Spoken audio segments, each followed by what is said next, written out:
어디 있어요? 우리 속에 있습니다. 사단은 하나님의 능력이 지극히 크심에 대하여서 우리가 알기를 기도하면서 크게 두 가지 사실을 우리에게 확인시켜 줍니다. 첫째로는 우리가 어떤 자였던가를 우리는 허물과 죄로 죽어 있던 자임을 상기시킵니다. 허물과 죄로 죽었던 자를 어느 누구도 살릴 수가 없습니다. 어떤 힘도 죽은 자를 살려낼 수가 없습니다. 오직 하나님의 능력이 아니고서는 절대로 살아날 수 없음을 우리에게 주지시키고 있습니다. 사도는 하나님의 그 능력의 크심을 허물과 죄로 죽었던 우리를 살림으로 통하여서 우리에게 말씀하시고 보여줍니다. 그리고 유대인들과 이방인들 사이에 있었던 높은 담을 하나님께서 그분의 크신 능력으로 허물어 버리셨다는 것을 말씀을 하고 있습니다. 이방인들은 쉽게 말하면 저와 여러분들은 그리스도도 없습니다. 하나님 나라 밖의 사람입니다. 언약에 대해서는 외인입니다. 소망도 없고요, 하나님도 없는 자들이었습니다. 그런데 이제 그리스도 예수 안에서 예수 그리스도의 피로 가까워졌다라고 이렇게 말씀하심으로 하나님의 크신 능력을 설명합니다. 그게 13절까지의 말씀입니다.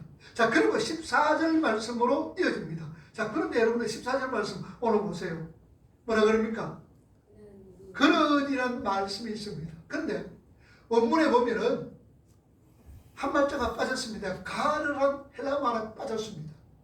가르란 이 말은 무슨 말이냐? 비코, 영어로 비코죠. 왜냐하면 그 말입니다. 그러니까 13절 말씀을 읽고 왜냐하면 그런 그 말이죠. 이렇게 한번 이어봅시다. 13절 이제는 내가 그리스도 예수 안에서 그리스도의 피로 가까워졌느니라. 그러므로 왜냐하면 그는 우리의 한평이시니라. 가르 왜냐하면은 그는 한평이다. 13절까지 해서 이방인들과 유대인들을 하나로 만드신 하나님의 능력을 기록을 하고 거기에 대한 원인, 이유를 14절부터 사도 바울은 말씀을 하고 있습니다. 왜냐하면 왜냐하면 그분은 예수 그리스도는 화평이시기 때문이다 하고 예수 그리스도의 속성을 말씀을 합니다. 우리 예수님은 화평의 하나님이십니다. 평강의 하나님이십니다. 그래서 그분은 하나님의 백성들 중에서 이방인과 유대인, 잘난 자와 못난 자, 부자와 가난한 자의 구별을 하나님이 없애버렸습니다. 그리고 그 둘 사이에 있는 긴장감, 두터운 벽을 십자가로 통해서 헐어버리시고 화평과 평화를 이루어 주신 분이라는 것을 말씀을 합니다. 자, 그러니까 1절에서 13절까지의 말씀은 우리는 허물과 죄로 죽었던 자들이고 그렇게 죄 속에 묻혀있던 자들 사이에는 분열이 있게 마련이다. 그래서 14절 말씀에 왜냐하면 그는 우리의 화평이신지라 둘로 하나를 만드사 원수된 것 곧 중간에 막힌 담을 자기 육체로 하셨더라. 화평의 하나님께서 그 크신 능력으로 그 둘 사이의 분열을 종식시켰다라는 것을 말씀을 하고 있습니다. 여러분, 죄는요, 하나님과 우리 인간들 또 인간과 인간 사이를 분열시킵니다. 타락한 사람은 하나님에 대하여서 적대감을 갖고 있어요. 그리고 사람과 사람을 원수관계에 놓여 있습니다. 이것은 바로 죄의 이 본질의 국면입니다. 하나님과의 교제 단절, 사람과 사람과의 원수 맺게 하는 것이 죄의 본질이요 국면이다라는 말씀입니다. 여러분, 오늘날 여러 국가의 지도자들이 자주 만나 회담을 합니다. 그 회담이 뭡니까? 하는 이유가 뭐예요? 평화롭게 살기 위해서지요. 평화를 지키겠다라는 것 말씀입니다. 물론 그러면서 또 이 세상의 이 지도자들이 모여서 얘기하는 것은 요한계시록 18장에 보면 여러분은 상인들이다 그랬습니다. 세상의 왕들은 상인들이다 그래요. 그러니까 우리께 일이 있으니까 사고 팔고 이렇게 하는 거예요. 평화를 위해서 모이며 그리고 물건 사고 파고 하기 위해서 이렇게 지도자들이 자주자주 만납니다. 서로 화해하고 전쟁도 없애고 사이좋게 살자는 것이죠. 왜 그런 이 회담을 일부러 해야 하는 것이냐? 사람은요, 심리적으로 자기와 다른 사람을 좋아하지 않기 때문입니다. 사람이 태어나서부터는요, 태어나서 아예 나하고 다른 사람은 그렇게 별로 좋아하지를 않아요. 교회와 세상, 여러분들 세상 사람들 교회 절대로 좋아하지 않습니다. 세상에 있는 사람들 교회에 여러분들 박수 칠 것 같아요? 절대로 아닙니다. 아무리 교회가 남을 도와주고 훌륭한 일을 해도 그때밖에 없습니다. 그리고 나서는 뭐합니까? 손가락질 하는 겁니다. 왜냐? 교회와 세상의 사람은 다르기 때문입니다. 길이 달라요. 가는 길이 다릅니다. 그러니 세상은 교회를 결단코 좋아하지 않습니다. 그래서 요한계시록 11장에 두 증인이 세상 사람들로 통하여 세상으로부터 통하여서 순교당하는 것을 말씀을 하고 있습니다. 두 증인이 누굽니까? 오늘 저와 여러분들 말처럼 살아가는 우리 믿음의 성도들을 지칭하고 있다는 거죠. 전도자들을 지칭을 하고 있습니다. 세상에 환영받으려고 그러지 마세요. 여러분 우리나라 정치도 그렇잖아요. 대통령이 한마디 합니다. 담화를 합니다. 그러면은 대통령 그 담화를 참 잘했다 박수 치는 사람 누굽니까? 더불어민주당 국회의원들은 더불어민주당 사람들은 대통령 연설하고 뭐 담화하면 그냥 박수 치면서 잘한다 그럽니다. 그런데 야당은 어때요? 국민의힘 야당들은 크게 담화라고 그렇게 얘기합니다. 그게 대통령이 할 소리가 라고 이렇게 하고 있습니다. 왜냐? 같은 편이 아니기 때문에. 같은 편이 아닙니까? 그렇게 사회가 필요했습니다. 온 세계는 그야말로 총성 없는 전쟁터입니다. 전쟁은요, 한마디로 말하면 미친 짓이지요. 사람의 죄악이 가시적으로 표현된 것 중에서 가장 극치에 미친 짓이 전쟁입니다. 다양한 자존심 때문에, 채워지지 않는 욕심 때문에 다른 이들을 자연스럽게 전쟁으로 통해서 죽이는 겁니다. 여러분, 죄의 본질이 뭐예요? 죄의 본질은 교만과 이기적인 자기 사랑입니다. 이게 바로 모든 전쟁의 원인이다라는 말씀이죠. 자, 그런데 그런 큰 전쟁 말고도 오늘 저와 여러분들 삶 속에서 더 작은 전쟁들을 얼마나 많이 하고 있는지 모릅니다. 물론 탱크나 포탄이나 총은 없어도 우리가 하고 있는 작은 전쟁은 파괴력이 대단합니다. 무엇으로? 말로, 행동으로. 그 말 한마디 전쟁 빛을 갖고 말 한마디 사람을 죽이는 것, 이 말과 행동으로서 그 파괴력이 대단하고 있다는 사실입니다. 자, 그런데 하나님께서 그렇게 적대적인 우리 죄인들에게 찾아오셨습니다. 그리고 어떤 한 무리를 건져내셨고 그들에게 화평케 하셨습니다. 그들이 누굽니까? 오늘 바로 저와 여러분들입니다. 우리 하나님은 저와 여러분들, 죄악된 저와 여러분들을 찾아오셔서 우리에게 평강 화평케 하셨다는 말씀입니다. 바로 우리는 예수 그리스도 피로서 하나님과 화평하게 되었고, 그런 말미암아 다른 이웃들과도 화평하게 된 것입니다. 유대인들에게 있어서 성령이 맞아 그 유대인들이 개처럼 여겼던 이방인들과 하나가 되었습니다. 헬라인들에게 성령이 맞아 야만인으로 여겼던 유대인들과 하나가 되었습니다. 그렇게 범죄자에게 성령이 맞아 사람을 죽이고 몸소 짓을 했던 성령이 맞아 그들이 선한 사람, 오히려 다른 사람을 위하여서 희생하는 자가 되었다는 말씀입니다. 정말로 평화를 원한다면 예수 그리스도를 믿는 길밖에 없습니다. 세계의 정상들이 아무리 모여서 평화 외친다 할지라도 그 속에서 예수 그리스도가 없다면, 십자가 없다면 평화가 이루어질 수가 없습니다. 세상의 평화는 오직 예수 그리스도를 믿는 길밖에 없습니다.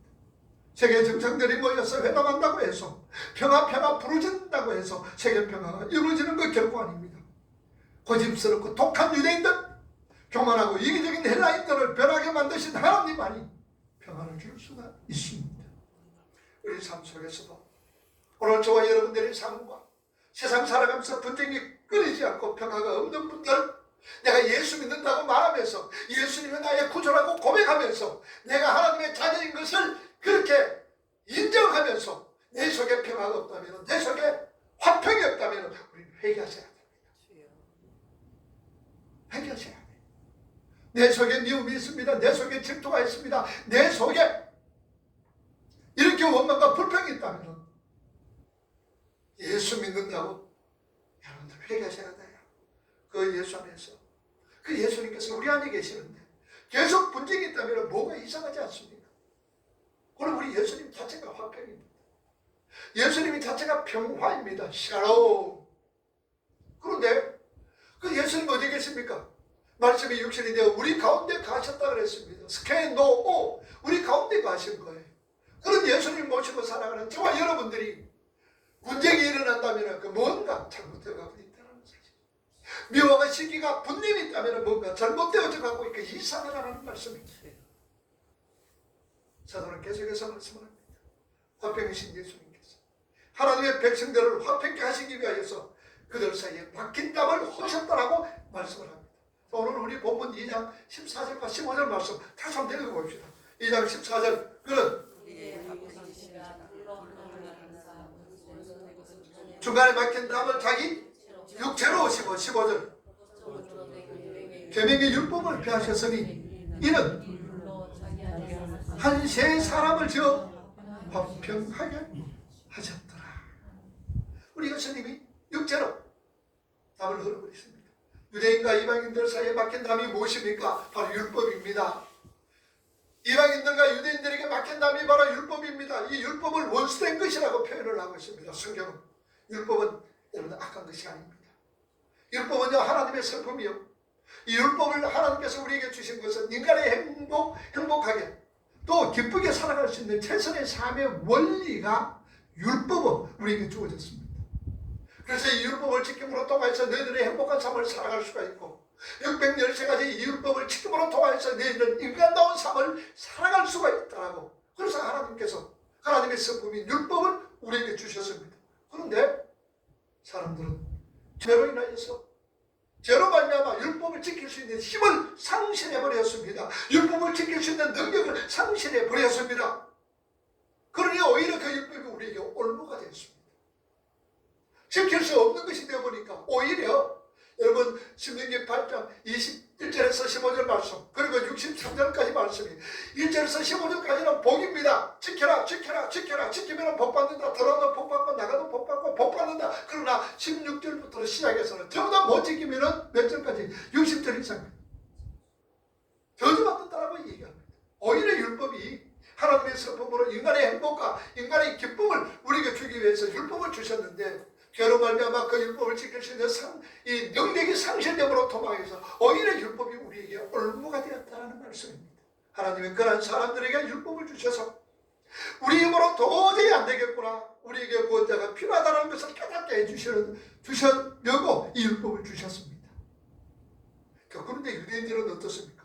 그 율법을 형식적으로 지키면서 자기들만이 선민이라고 자기들만이 구원받을 수 있다고 그들 먹거리면서 다른 사람을 원수로 대해버렸다는 말씀이죠. 율법을 지킴으로 통해서 나는 구원받은 선민이야. 그리고 너희 이방인들은 개야. 율법을 받지 못하는 너희들은 지옥의 불수식이야. 그러면서 그들만 교면서 이방인들을 원수 대하듯이 대했습니다.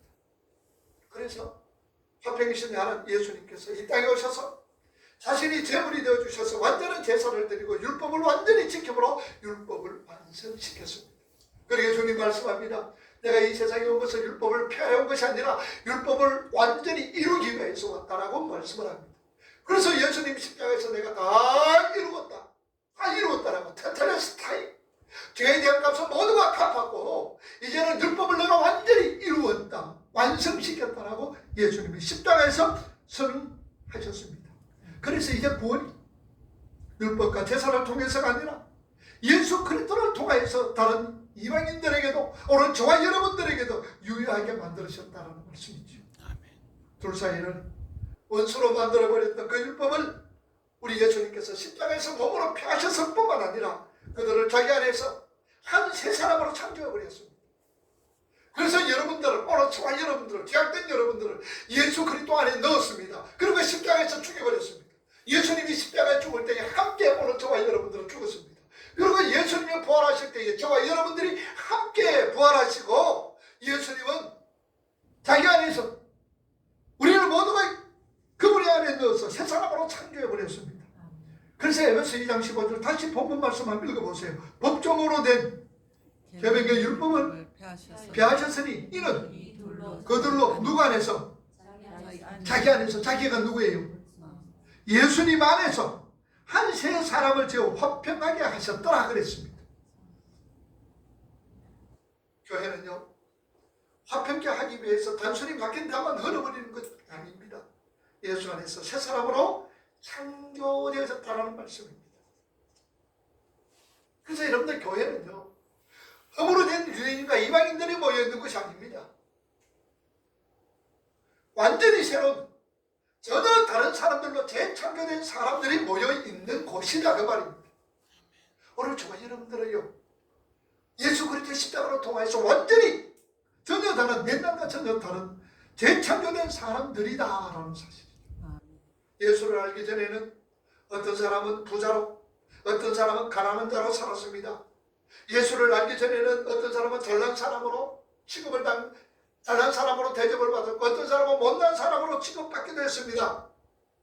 그러나 이제는 교회라고 할 때에 그런 여러 분류의 사람들이 모여있는 곳들로 생각해서는 아니 됩니다. 완전히 다른 그리스도 안에서 평등하고 화평한 새로운 창조물로 다시 태어난 분들이다 그 말입니다.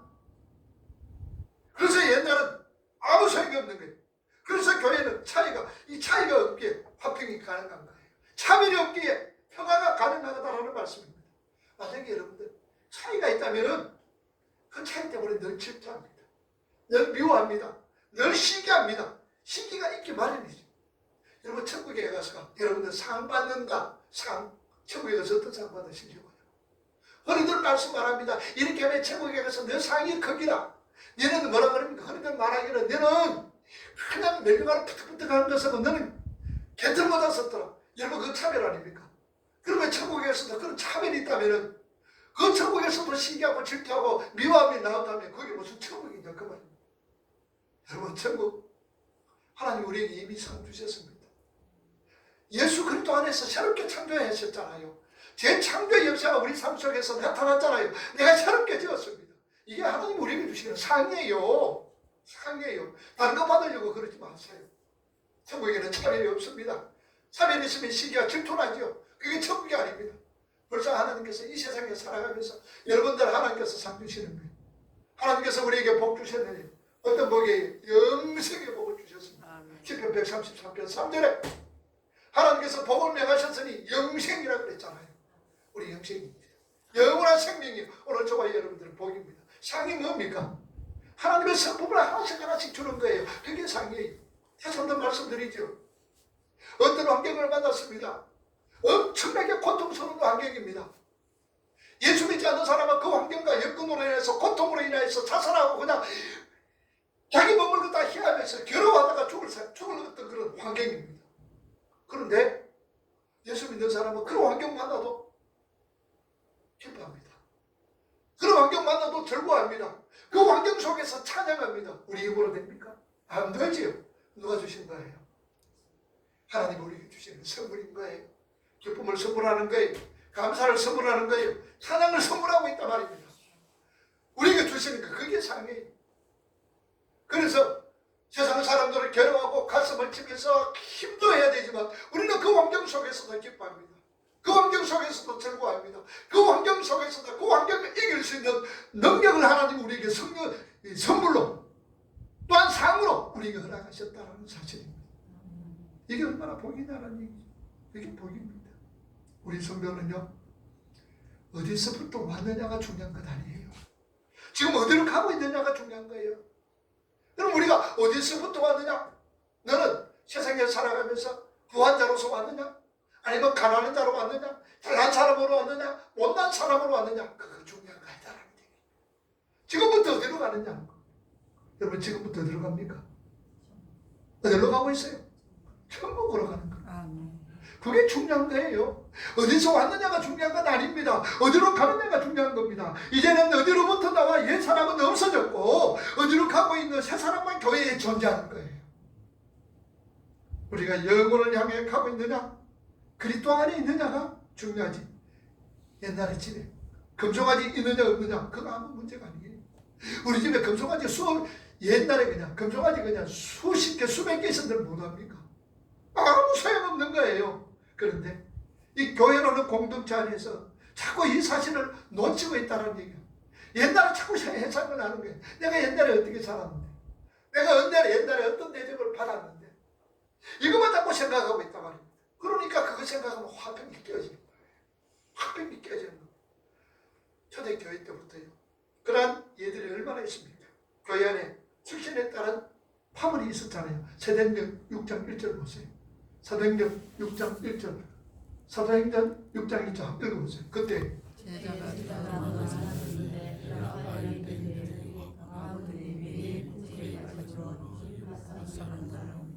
히브리 사람들을 원망했더라. 교회 안에 헬라파, 히브리파 존재하고 있다는 사실입니다. 그러니까 뭐예요? 그게 깨어지는 거. 화평이 깨어지고 버렸다는 사실. 고린도전서 1장 12절 말씀 보세요. 또 교회 안에 어떤 바가 있습니까? 고린도전서 1장 12절.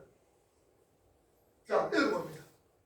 내가 이것을 말하거니와 나는 바울에게, 나는 아볼로에게, 나는 게바에게, 나는 그리스도에게 한 자라. 지금 고린도 교회가 지금 뭐 하고 있습니까? 바울파다, 아볼로파다, 그 다음에 게바가 누구예요? 베드로파다. 그리고 나는 그리스도파다. 이렇게 지금 파괴되어 있습니다. 사도 바울은 이 사실에 대해서 얼마나 가슴 아팠는지 모릅니다. 교회 안에서도요, 내려놓아야 될 거 많습니다. 뭐 우리 교회야 뭐 직분 때문에 그런 뭐 그렇게 사회제도 뭐 그렇게 세우지는 않습니다. 좀 사회제 있는 교회 가보세요. 목사파, 그 다음에 장로파, 그 다음에 뭐파 있어요? 권사파, 그 다음에는 장님 집사파도 있다. 교회 안에서 모두 내려놓아야 될 거예요. 교회 안에서 모두 내려놓아야 될 거죠. 그리고 자신의 신앙이요, 교회 분열을 초래할 수 있다는 그 사실도 우리가 알아야 돼요. 내가 가지고 있는 이 신앙, 내가 가지고 있는 신앙이 어떤 것 때문에 교회가 분열되고 다른 사람을 아프게 할 경우들도 있다는 사실을 우리는 아셔야 돼요. 신앙이 좋다고 하는 사람들과 이제 새로 시작하는 사람들과 보이지 않는 급이 그어져 있는 거예요. 그러게 사도 바울이 얼마나 가슴 아파하면서 말씀을 합니다. 고린도전서 8장 9절과 13절 말씀 우리 한번 봅시다. 고린도전서 8장 9절. 그런즉 넘어지게 하는 것이 되지 않도록 조심하라. 지식 있는 내가 누구든지 보면 그 약한 자들의 양심이 감력을 얻어 어찌 우상의 재물을 얻게 되지 않겠느냐. 11절. 그러면 내 지식으로 그 약한 자가 멸망하나니 그는 그리스도께서 위하여 죽으신 형제라. 12절. 이같이 너희가 형제에게 죄를 지어 그 약한 양심을 상하게 하는 것이 곧 그리스도에게 죄를 짓는 것이니라. 그러므로 만일 식물이 내 형제로 실족해 하면 나는 영원히 고기를 먹지 아니하여 내 형제를 실족하지 않게 하리라. 여러분, 신앙의 일륜이 깊은 사람은요, 오히려 그렇지 못한 사람들을 위하여서 더욱더 조심하고 그 약한 사람들이 실족지 않게 배려해야 합니다. 우상에 바쳐진 고기를 먹는 것이 실은 아무것도 아니에요. 신앙이 어린 사람들을 위해서 고기를 안 먹을 수도 있다는 얘기입니다. 우리 신앙에 진리가 너희를 자유케 하리라. 우리는 정말로 자유로운 사람입니다. 정말로 자유로운 사람이에요. 저희는. 누구로 통하여서? 예수 그리스도로 통해서 우리는 제한받을 게 없어요. 자유롭습니다. 뭘 먹어도 괜찮아요. 뭘 먹어도 괜찮습니다. 그런데 어떤 면에서는 술을 먹든지 환별을 피우든지 뭐 그것 때문에 구원에 관계는 없습니다. 그런데 술을 먹는다고 생각을 해보세요. 믿음이 약한 사람들 보고 아버지 신앙이 굉장히 좋은 사람인데 술 먹고 저러네? 그러면 그 사람이 이상하게 생각한다. 저 사람 예수 믿는 사람이 분명히 아는데도 담배를 피우네? 이렇게 사람들을 따라 실족할 수가 있다는 얘기예요. 그러니 거기 때문에 우상의 재물 먹는 것 때문에 양심으로 혹은 신앙이 어린 사람들이 그게 시험에 든다면 나는 고기 안 먹겠다는 얘기죠. 나는 고기 안 먹겠다. 이것이 바로 우리 얘기만. 그래서 신앙이 연륜이 깊은 사람들, 모든 것이 자유로워지는 사람들은 오히려 그렇지 못한 사람들을 위해서 더욱더 조심하고 그 약한 사람들이 실족하지 않게 우리가 배려해야 된다는 것을 성경은 우리에게 분명히 말씀을 하고 있다는 사실입니다. 그러므로 고린도 교회는 뿐만 아니라 번쩍이는 은사를 가진 사람들도 참 많이 있었습니다. 눈에 띄지 않는 은사를 가진 사람들을 무시하고 멸시했습니다. 그러면 교회는 반드시 뭐가 생기느냐? 분열이 생기게 되어 있습니다. 나는 이런 은사 받는데 여러분들 은사 중에서 어떤 은사가 제일 좋아요? 사람들은 보통 보면은 이 병 고치는 은사가 치료의 은사를 얼마나 좋아하는지 모릅니다. 오늘 왜냐? 오늘날 이 건강에 대해서 무척 신경을 쓰기 때문입니다. 그래서 신의 은사가 내가 이렇게 손을 얹어가지고 병 났다 그러면 사람들은 그냥 줄 섭니다. 막 줄 서가지고 그게 머리 대밀고 병 고침 받기 위해서 얼마나 그런지 모릅니다. 여러분들 은사는 하나님이 주신 거예요. 좋은 거 귀한 것이 모두가 소중하고 더 귀한 거예요. 우리 몸은 하나입니다. 그러나 많은 지체들이 있죠. 우리에게는 눈과 코와 귀가 입과 지체들이 있습니다. 하는 일이 다들 다릅니다. 그러니 서로의 지체는 서로 귀하게 여기고 소중하게 생각해야 된다는 사실이죠. 자, 고린도전서 12장 보세요. 20절에서 26절. 자, 20절. 이제 지체는 많으나 몸은 하나다. 또 머리가 발더러 내가 너를 쓸데없다 하거나 하지 못하리라. 이뿐 아니라 약하게 보이는 지체가 도리어 요긴하고 우리가 몸에 덜 귀히 여기는 그것들을 더욱 귀한 것들로 입혀주며 우리의 아름답지 못한 지체는 더욱 아름다운 것을 얻고 우리의 아름다운 지체는 요갈 것이 없으니 오직 하나님이 몸을 고르게 하여 부족한 지체에게 종기를 다하사 25절 몸 가운데서 분쟁이 없고 오직 여러 지체가 서로 같이 하여 돌아보게 하였으니 26절 만일 한 지체가 고통을 받으면 모든 지체도 함께 고통을 받고 한 지체가 영광을 얻으면 모든 지체도 함께 만다. 여러분 손가락이 베었어요. 손가락이 베어있는데 어디가 아파요? 너 손가락 요금 아픕니까? 온몸이 아프잖아요. 왜냐? 우리는 한 지체이기 때문이죠. 한 지체이기 때문입니다. 교회 안에는요 오랫동안 교회를 섬겼던 분들이 있는가 하면은 하나님의 교회에 오신 지 얼마 안 되신 분들도 없잖아 있습니다. 어쨌든 이 교회 안에서는 새로운 창조물이에요. 재창조된 분들입니다. 모든 분들을 다 소중하게 생각하고 귀한 분들임을 알고 서로 사랑하며 서로 아껴야 되는 거예요. 참으로 신앙의 일륜이나 은사의 분량이 자랑이 되어서는 결코 안 됩니다. 모든 것은 교회의 하나됨을 위하여서 하나님께서 골고루 주신 거예요. 그리고 교회는 재물이 많고 적음에 따라 차별이 있어서도 안 되는 거예요. 야고보 2장 보세요. 야고보 2장 1절에서 4절 말씀 보세요. 뭐라고 그랬습니까? 1장 내 형제들아 영광의 주 곧 우리 주 예수 그리스도에게 믿음을 너희가 가졌나니 사람을 외모로 취하지 말라. 2절 만일 너희 회당에 금가락지를 끼고 아름다운 옷을 입은 사람이 들어오고 또 그 남다운 옷을 입은 가난한 사람이 들어올 때에 너희가 아름다운 옷을 입은 자를 돌아보아 가로되 여기 좋은 자리에 앉아서서 하고 또 가난한 자에게 이르되 너는 거기 섰든지 내 발등상 안에 앉으라 하면 너희끼리 서로 구별하며 악한 생각으로 판단하는 자가 되는 것이 아니냐. 아주 멋진 사람 국회의원 오고 또 저번이 교회 오면은 연합법석입니다. 그리고 좋은 자리에 앉아서 막 여기 오세요. 서로 막 오늘 예배에 누가 왔습니다. 옷은 남다운 옷을 입었습니다. 별볼일 없는 사람이 왔다면 당신이 뭐 꼼동만도 쳐다보지도 않는 것. 교회는 이래서는 안 된다는 얘기죠. 교회에서는 그래서는 안 됩니다. 오시면 모두가 환영하고 하나님의 백성으로서 소중하고 아끼며 서로서로 위하여서 협력하고 하나님의 교회를 썩어가는 것이 회라는 사실입니다. 그렇게 참여를 하게 되면 교회 앞에 뭐 금방 끼어지잖아요. 아주 귀한 세상에서도 좀 이렇게 박식 있는 사람들 아는 사람들 왔다고 해서 박수 치고서 그 자리에 앉아서 가지고 교회 예배실에서 그게 예배 드리면서 그게 뭐예요? 국정원장 왔다고 해서 이렇게 세워가지고 그냥 환영하고 박수 치는 거. 그게 무슨 교회가 예배예요? 어느 교회라고 내가 얘기를 하지 않습니다. 우리 부끄러움이기 때문에. 오면 오는 거지, 여러분. 대통령이 온다고 해서 이를 세워가지고 예배 시간에 박수 치고 환영하겠어요? 하나님 앞에서 그래서는. 그리고 아무리 나약하고 병약한 사람이 온다 할지라도 그분을 천지셋이 해서는 안 된다. 왜냐? 하나님께서 귀하게 여기는 영혼이기 때문입니다. 우리는요, 한 영혼 한 영혼을 귀하게 여겨야 돼요. 많은 영혼도 물론 좋겠죠. 그러나 한 영혼 한 영혼 신앙은 1대1입니다. 무시하지 마세요. 어떤 모양으로 있든지 어떤 형편에 있든지 깔보지 마세요. 그리고 그들만 피우지 마시고요. 그리고 기죽지 말라고 말입니다. 기죽지 마세요.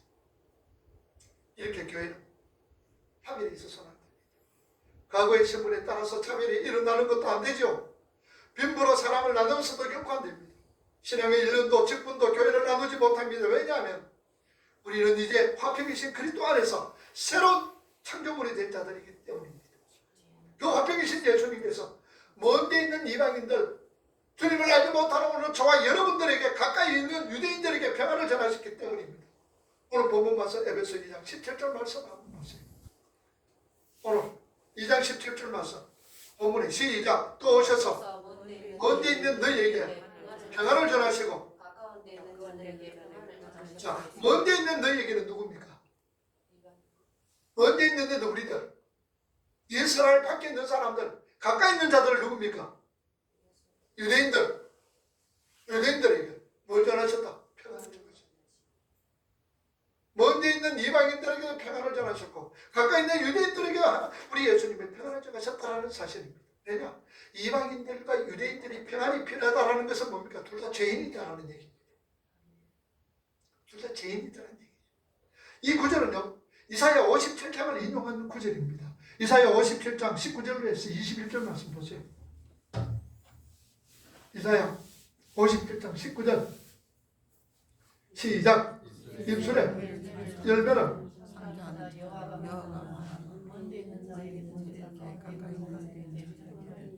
평강이 있을지어다. 평강이 있을지어다. 내가 그를 고치리라 하니라. 20절. 그러나